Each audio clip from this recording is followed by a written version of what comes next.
Magbigay sila na pera, tanggapin ninyo. Pera ninyo yan. Yan kayo ng 1,100, tanggapin mo. Pera ninyo yan. Pati yung sa bulsa nila, kinakain nila, at pinagbili ng bahay kung saan-saan. Pera ninyo. Kung naman ay fiscal noon, papatayin namin itong 2 pare. Kung hindi ka magsimba, 10 palo sa katawan mo. Grabe ang tiis. I am 80 years old. Kung gaano na lang sila pinahirapan ng Pilipino, yung mga lolo natin, anak ng Amerika. Medyo paus ang boses ko at pasensya ninyo ako. Maraming nasa utak ko papunta ako dito kung anong sasabihin ko. Puno kanina ang kaalaman ko. Ang problema, nung sumayaw yung magkakaroon dito,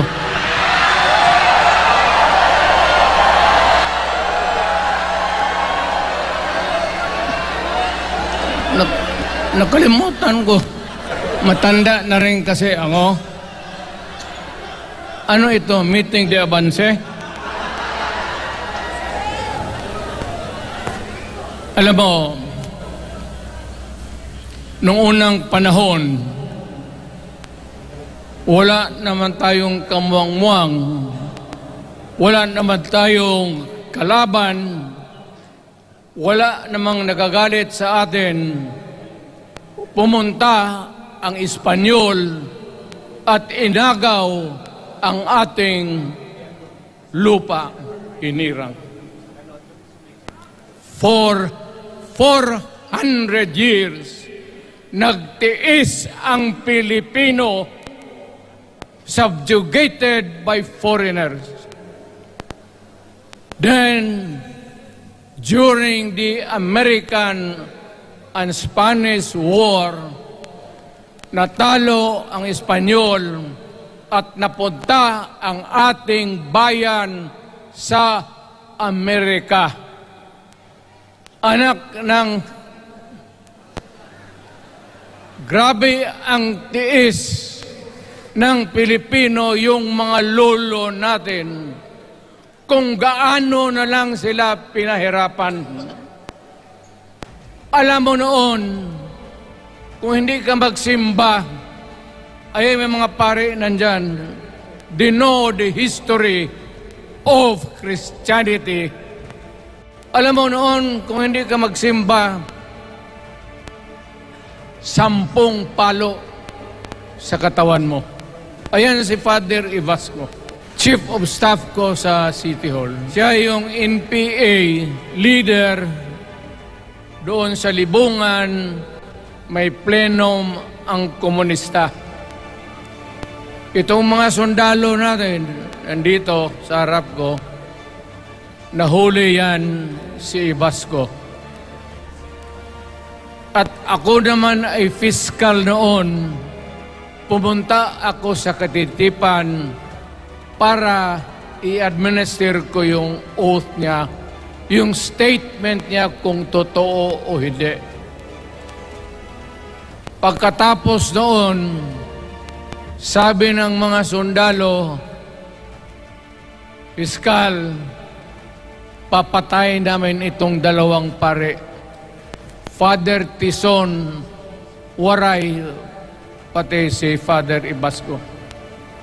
Bumaba yan sila sa Visayas para makiksapalaran sa NPA. Sabi ko, wag, kasi pare yan. Puta, alam mo, ang Diyos nandyan eh. Kung ito lang naman ang prinsipyo, ideolohiya,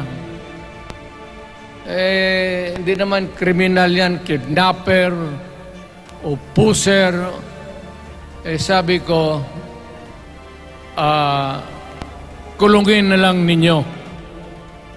So, sa matagal na panahon, sulat siya ng sulat kay Cory. Eventually, na-release yan sila lahat. pati na ang asawa nila Quintanar, yung mga komunista, mga Esparo, nanggaling dito at naging uso sa buong Pilipinas, yung pagpatay. Wala. Barangay captain, konsehal, military, navy, police, puro may pamilya. Anak ka ng kakawalang kwenta yung ideolohiya. Kung hindi mo man lang mabinta sa mapayapa na panahon, so kinuha ko siya Chief of Staff, tapos umuwi siya sa Bohol, naging governor. Pare ito. Nandito siya ngayon, kasama tayo, at maraming salamat. You guys from other parts of the Philippines nagpunta rito para lang makipagduyog sa Bisaya, sumama lang sa ating, kung sabay tunong sa Tagalog, yung ating, the purpose of why we are here. Wala akong, no longer in politics. I am not a candidate. Nahirapan nga ako mag-akyat ng hagdanan. I am 80 years old. Hindi, 79 lang, pero hindi binibilang yan eh. Sabi malas daw. Sabi ng asawa ko, 80 na ako. O, sige, 80 na. Pero nung lumabas itong People's Initiative, okay man yan. Abogado ako. There are 3 ways of amending the Constitution. Mag-constitutional convention, mag-election tayo sa political districts ng representante para sa assembly to convene there and propose changing or modification of our Constitution. Itong People's Initiative, pati itong Congress, they would convert the Congress into a constituent body and propose the Constitution. Alinman dyan sa lahat, it will be submitted to the people for ratification. Ang problema dito, ako, Mr. President, Ma'am Lisa Araneta Marcos, hindi ninyo ako kalaban. Wala akong sinasabi ng masama. Hindi lang ako makakampanya noon. Alam mo, iniiwasan ko ito. Itong panahon na ito talaga ang iniwasan ko kasi mapipilitan ako ngayon magsalita laban ng mga tao sa gobyerno. Alam mo, Mr. President, hindi ako maghingi ng tawad. Kagawan mo yan eh. It is your responsibilities sa sarili mo. What you do in this world binds you. Iyo yan. Huwag mong sisihin ang ibang tao kasi sarili mong utak at katawan yan. Nung ako'y mayor, pinakitaan ako ng evidence ng PDEA. Doon sa listahan, nandoon yung pangalan mo. Ayaw kong sabihin yan Kasi magkaibigan tayo, kung hindi magkaibigan, magkakilala. Ikaw pumapasok kayo ng alanganin. Mr. President, baka susunod ka sa dinaanan ng tatay mo. Diyan ako takot. Ayaw ko mangyari sa iyo yan. Pabor lang, ako namang nagmamakaawa kasi it will divide the nation at madugo itong panahon na ito. Alam mo, Mr. President, sabihin ko maya sa tao kung ano ka. Noong unang panahon, hindi tayo puro Bisaya, nagkita-kita doon sa Luzon. There was a community of Filipinos. Galing Visayas, galing Ilonggo, galing Waray, galing Mindanao, galing Hulo, galing Lanao, Cebu, Samar, at Taas, Pampanga, Apare. Nagkita-kita yung mga minono natin. Kasi hinawakan tayo ng Espanyol, pati Amerikano. Nung dumating ang panahon na tayo'y nagkaharap na, sabi ng mga lolo natin, ano ang gawain natin sa bayan natin? Pwede ba tayong magbarangay-barangay lang o magkaisa tayo? Di na bale, iba-iba ang salita natin. It was agreed by the Filipinos then of all walks of life, ma-Ilocano, ma-Cebuano, mga taga Mindanao, they agreed to form a constitution. Alam mo, yung constitution parang bahayan sa tao. May poste. Sabi natin, magawa tayo ng magandang opisina where we can meet and talk about the destiny of this country. Doon, they agreed na may malaking bahay, may poste, mga malaking poste, at may mga muebles at kwarto, living rooms and all. Ang usapan na from time to time, lumalaki na ang bayan at magdagdag tayo ng mga opisina sa mga opisyal. Maganda yun. Bahay yun. Mga sahig, nandyan lahat. The mesa, desks, chairs and everything. Wala tayong pinag-usapan na sirain yung bahay na yun. It was intended for posterity at inabot sa atin yung konstitusyon na yan. Although it was amended and modified, but it is still the fundamental law since 1935 hanggang ngayon. At what keeps in Ilocano, Bisaya, Waray, Moro, bakit tayo nagkaisa? Magkaiba ang salita natin, ang pagkain, iba. Ugali, iba. Bakit tayo andito ngayon? Dahil sa isang bahay. Yung bahay na yan, yung papel, the Constitution.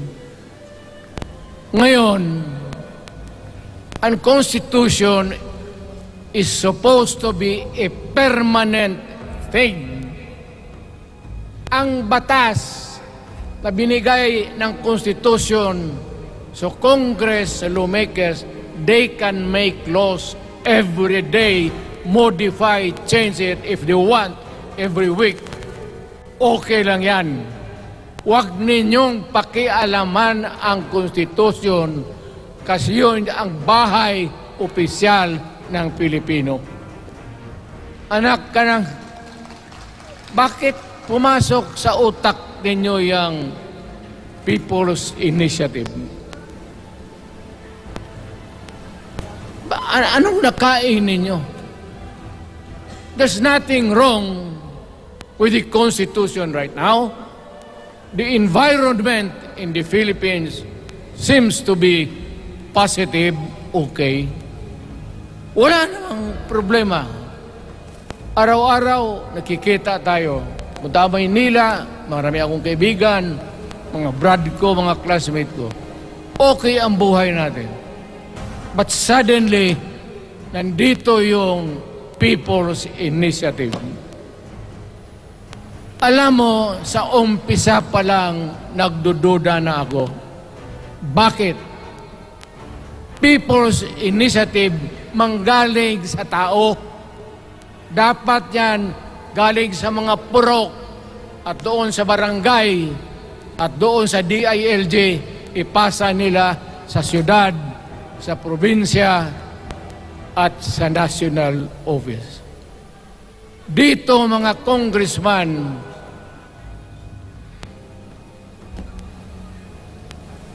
alam ninyo, kung magkaletse-letse ang buhay na ito, sabihin ko sa military, sirahan ninyo yung Congress. Magastos, nagbabayad tayo, nag-usik-usik sa kwarta. Sige pamayad para People's Initiative.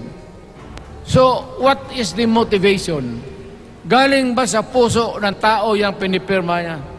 Hindi yung pirma niya yung petition para ito, kaming nagsipirma dito, pumayag na merong pagkaiba ngayon sa Constitution. Pirma lang, pati pera. Anong klase yung putang inang yun? Ganon na lang ang tingin ninyo sa Pilipino. Pagka ganon, maghiwalay-hiwalay na tayo. Kayong taga Luzon, pumunta na yan sa Mindanao, mag-declare na lang tayo ng independence separate. Bakit binababoy ninyo ang bayan natin? Ako naging presidente. Ako naging mayor. Ako naging congressman. Ang sinasabi ko sa inyo, putang ina.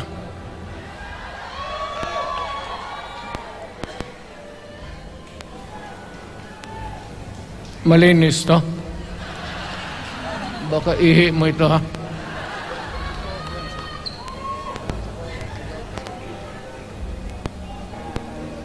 Kakaubos talaga ng laway itong...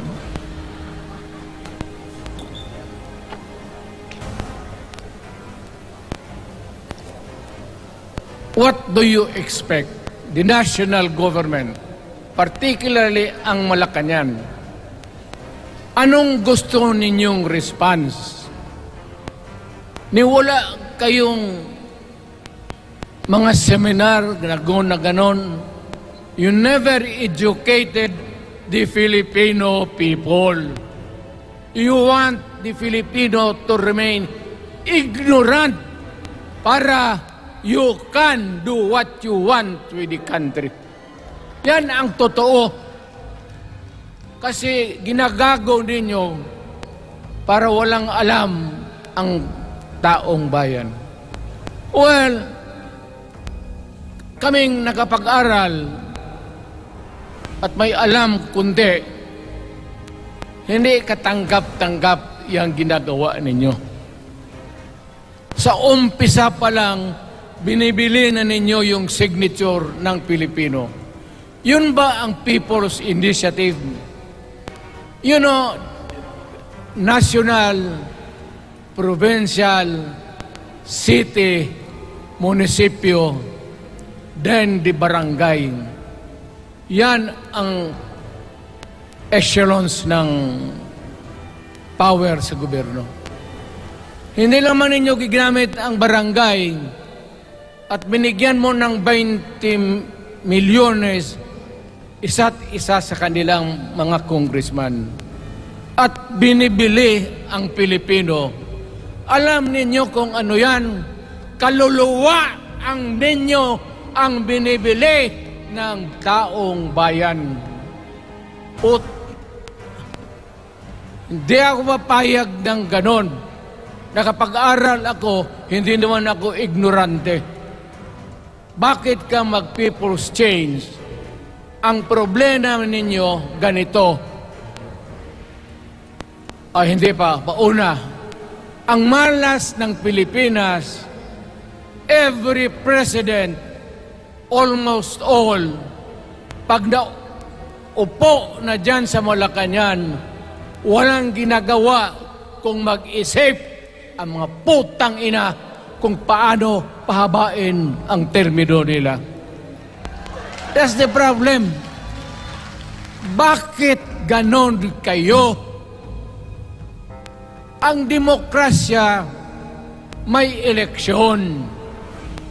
Para naman, tignan din nyo, Presidente Osmeña Bisaya.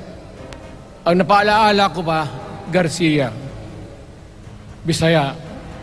Then, Magsaysay Ilocano.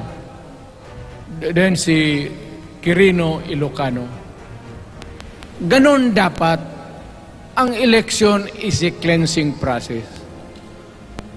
Gumagalaw yan. Huwag mong pigilan.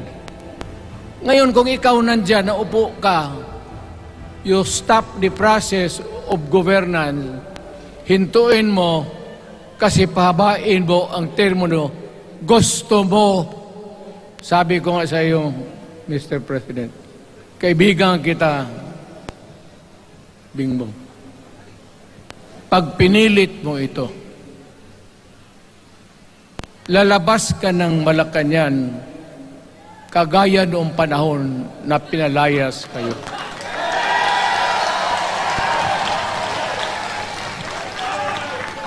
Alam ninyo, kung hindi na talaga ito mapigilan, nandyan ang military pati polis, makinig kayo. Pag-aralan ninyo kung ano yung pinapakain nila sa taong bayan. At pagka nakita ninyo kung ano ang mali, you correct it. Nasa inyong kamay na yan. Ganito yung plano. Presidential, tapos parliament.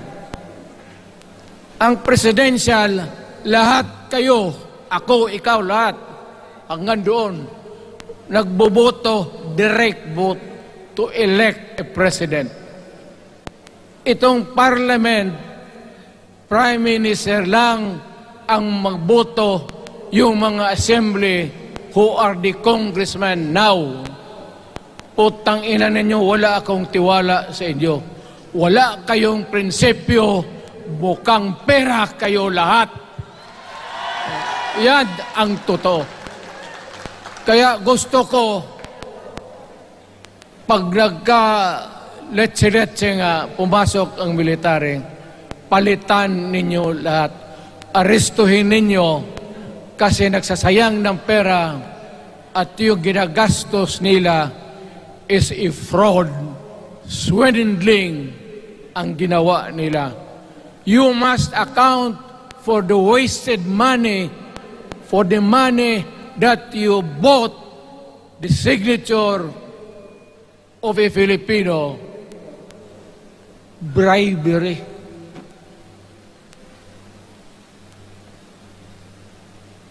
Magdasal lang kayo. If by the grace of God, mabalik ako,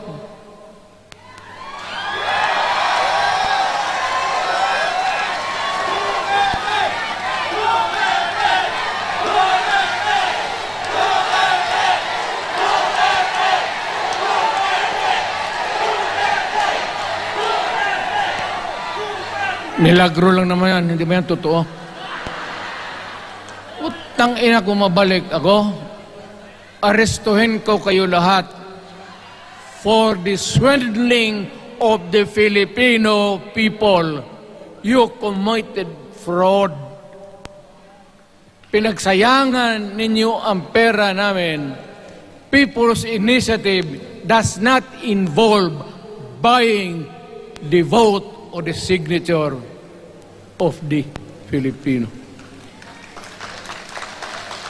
Talagang mga wala kayong prinsipyo, mga putang ina ninyo.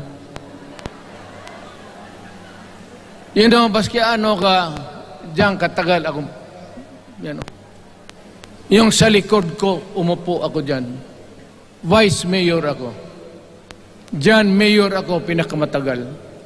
Naging congressman ako. Presidente. Kayo, nagpasok sa Congress, eleksyon, nanalo, Seiko. So parang ganito, yung mga, para sa mga balaga, pati lalaki. Pasok niyan, Seiko. Paglabas niyan, pagkatapos, Rolex na. Pumunta ng Malacanang, nakatamaraw, paglabas niyan, nagka-Mercedes-Benz. Busog kayo lahat. Tingnan ninyo yung mga bahay noon ng mga congressman at tingnan ninyo ngayon kung ano kayaman sila, lalo na yung mga bahay nila sa Maynila.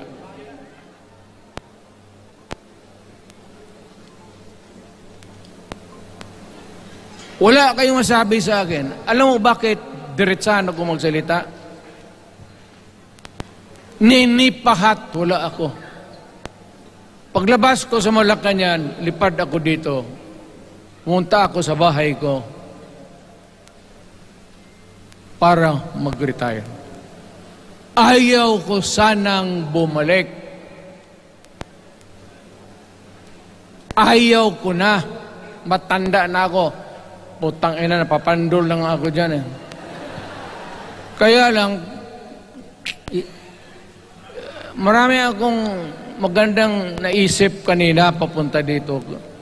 Kaya yung sumasayaw lang kasi yung mga ali. Nabakante tuloy, nakalimutan ko kung ano ko nang tang ina. Huwag kayong magpaloko. Alam mo, Parliament, ang ambisyon niyan, karamihan galing kay Lisa Marcos pati kay Romualdez. Bongbong bangag yan.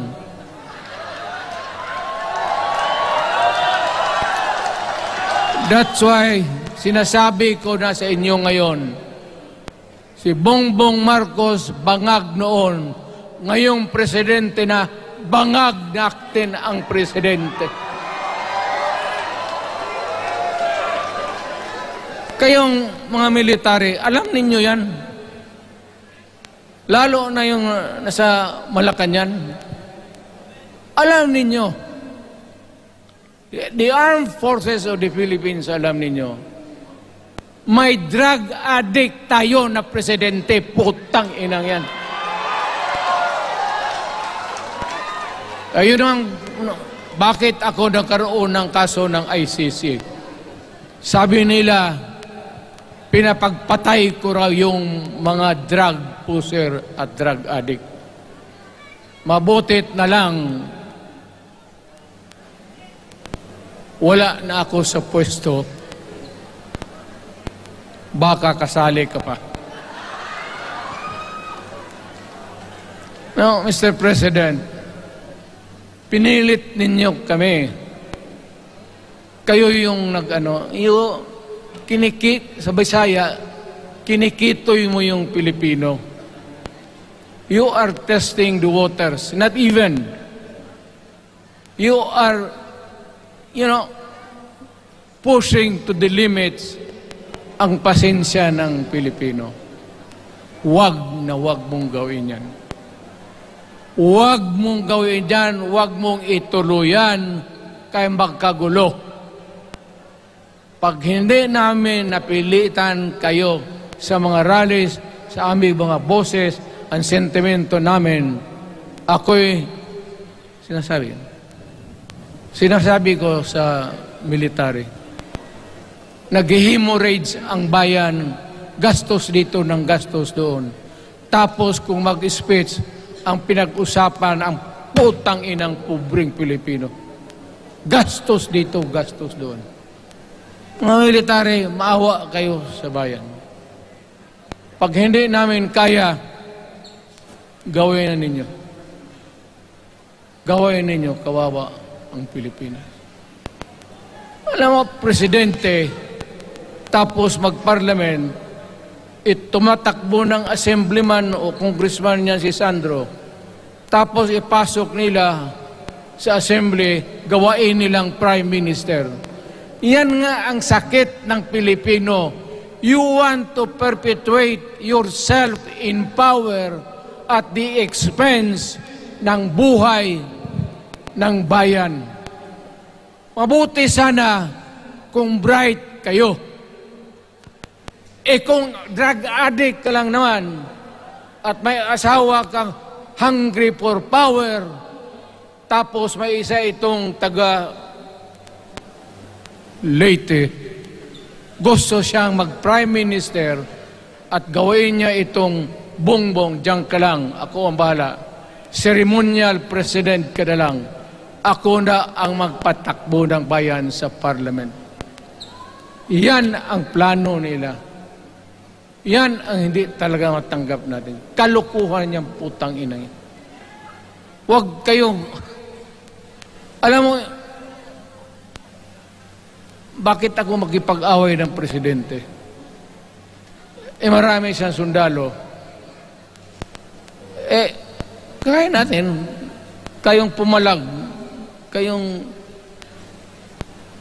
Pero, there is always a time for everything. May panahon na ikaw ay sikat. Sa ayaw mo at sa hindi, may panahon ka talagang bababa dyan sa Malacanang. Gaano katagal ka man to hang on to the power, that is for God to decide for the nation. Kami, patayin ninyo, wala na akong silbi. Tapos na ako, naging presidente na ako. Nakatikim na ako ng pag-upo ng silya dyan sa Malacanang. Ganoon na lang ang ang alaga ko sa bayan. Alam mo ba, tanungin mo yung lahat ng senador, magbisita sila, isang kanin, isang pork chop o isda, sabaw. Noong panahon ko, sabi ko, yan lang ang mapakain ko sa inyo. Walang steak kasi mahal yan. Hindi natin pera itong kinakain natin. Yan ang totoo. Magtanong kayo ng taga-Malacanang dyan. Hindi ako nagpabibida. Sinabi ko lang, huwag ninyong kalimutan, Mr. President, ang delikadesa. Mahirap yan. Magkaroon tayo ng... Ngayon, wala naman, yun naman lang ang dapat lang pagpintuhan natin. Huwag kayong pumayag dyan. Binabastos kayo. Anong bakit? Bakit nadalhin tayo sa parliament? Anak ka na. So pag doon, kontrolado na nila, pati yung anak na assured na maging, yan nga ang mahirap eh. Lahat na maging presidente, ang pamilya nila, walang inisip kung hindi paano titira dyan hanggang sa matapos ang panahon.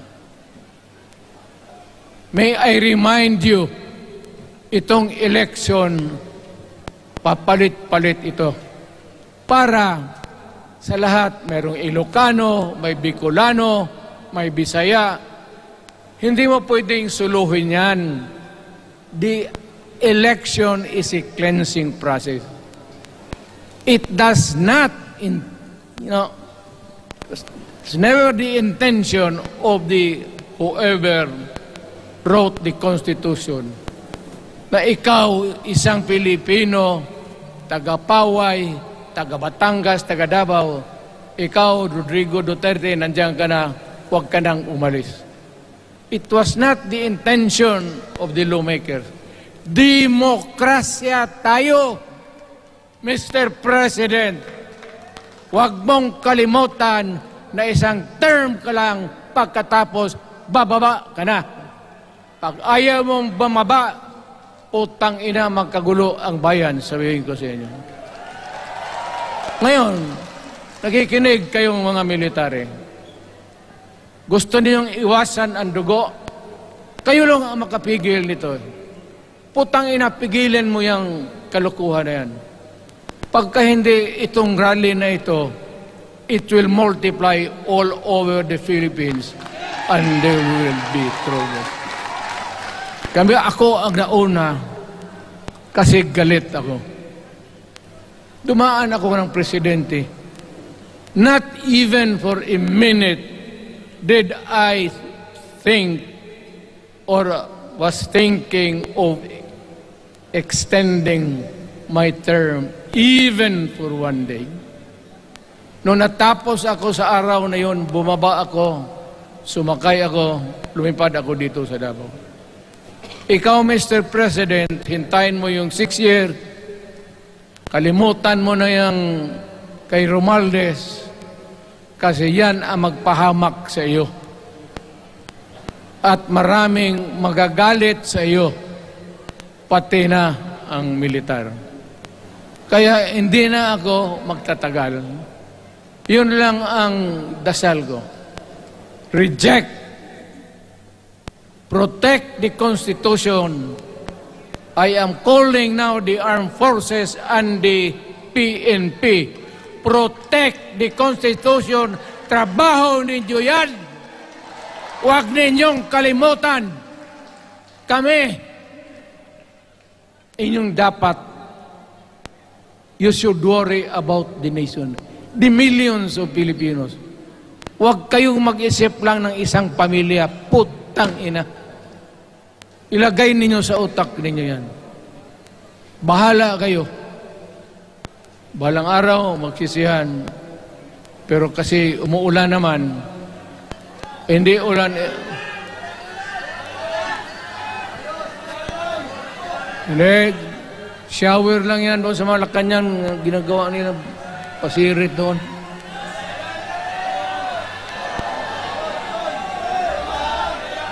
Wala naman rin akong masabi.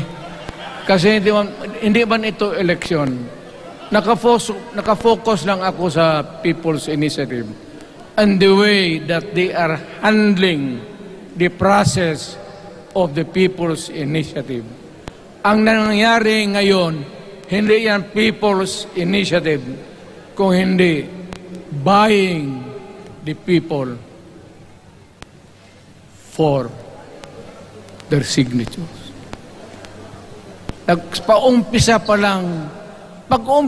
lang, bayaran na. At maniwala ka ng konstitusyon, lalabas yan maganda, kung pira-pirahin lang tayo. Balang araw, wala na ako sa buhay. Maybe 10 years, 5 years from now. You might want to change some provision. Yung sabi nila, the usual excuse is economic provisions lang ang aming pakialaman. Putang ina, huwag kayong maniwala dyan sa mga yawa na yan. Puro kasing sinungaling ang mga ulol. Alam mo, pag nagtawag ka ng Constitutional Convention to People's Initiative or when you open the Constitution, hindi mo pwedeng limitahan ang powers na yan. It's unlimited. Kung ano ang gawain nila at kung ano ang utos ng may pera, kung bayaran sila, ipagbili talaga tayo. ipauhanin na lang ako, naghingi ako ng may mga congressman dito. Ito yung matitino. Nandito si Congressman Alvarez. Pumunta talaga siya. Hindi mo kasi niya ako hinayaya. Kapupunta sana ako ng Tagum. Para lang Ako galit talaga. Bakit po putang ina? Sige. Bakit? Bisaya pa makumutan ko na imong naong. Magharap ka sa akin, ganoon ko yung mukha mo. Bakit? Bakit bigyan mong problema ang Pilipino? Ano ang kasalanan ng Pilipino at gumagastos kayo, binibili milyon ng milyon, kayong mga congressman, putang ina, istapa yan. Swindling yan. Kaya sabi ko, by stroke of faith, nabalik ako dyan sa Malacanang. Kayong lahat, kagaya ng Marcelo, ng tatay mo, Bongbong, kayong lahat, congressman, nandoon kayo sa Krami. Ipasok kayo ng 2 taon para leksyon ninyo. Hindi ka maleksyon ng kalukuhan ninyo. Wala. Hindi pa nga naayos ang kati. Ano bang, what's wrong with the Constitution? Tell me. Kung hindi yung inyong ambisyon. The real purpose itong constitutional changes sa People's Initiative is really to perpetuate those who are in power. Yan na lang ang ganyan ninyo. Marami akong sabihin, maybe kung patayin nila ako, putukin yung eroplano, wala na tayong magawa. Ngayon, kung sino, alam mo na kung sino, yung sa Malacanang, yun ang aristuhin ninyo. Sila nag-umpisa ng kaguluhan ito. Ladies and gentlemen, I am very thankful na nandito kayo, mga Tagalog, Bisaya, at taga-Maynila. And I hope that we will continue to love our country. Magbigay sila na pera, tanggapin ninyo. Pera ninyo yan. Hindi ba ninyo na sa isip ninyo? Bigyan kayo ng 1,000, 100, tanggapin mo. Pera ninyo yan. Pati yung sa bulsa nila, kinakain nila, at pinagbili ng bahay kung saan-saan, pera ninyo. So, make sure na bago kayo lumabas lang naman sa mundong ito, may panahon lahat, mamatay tayo. Mag-iwan kayo ng isang prinsipyo. Sabi ninyo sa mga anak ninyo, tinanggap ko yung pera kasi pera natin ito, ibili natin pagkain. Pero yung prinsipyo natin, huwag natin ipagbili. Yan ang iiwan mo sa mundong ito para sa mga anak ninyo. At yan ang dadalhin mo sa langit. Pagka sinabi ni San Pedro, anong nagawa mo? May ginawa ako para sa bayan. Tapos magsabi San Pedro, ano pa? Yung mga ibang bagay na ginawa mo, mga kasalanan, mga kabit, ganon. Sabihin mo kay San Pedro, San Pedro, nandito ako sa langit para makipag-isa sa Diyos. Pag hindi ka tumahimik, yung manok mo, hawakan ko, ilambos ko yan sa ulo mo. Putang ina ka. Buksan mo yung puwertahan at papasok tayo, magkita-kita tayo sa langit. Lahat kayong hindi nabili, sigurado ako, langit kayo. Kaya basing anong kasalanan ninyo, okay na yan. May guarantee na kayo yung passes.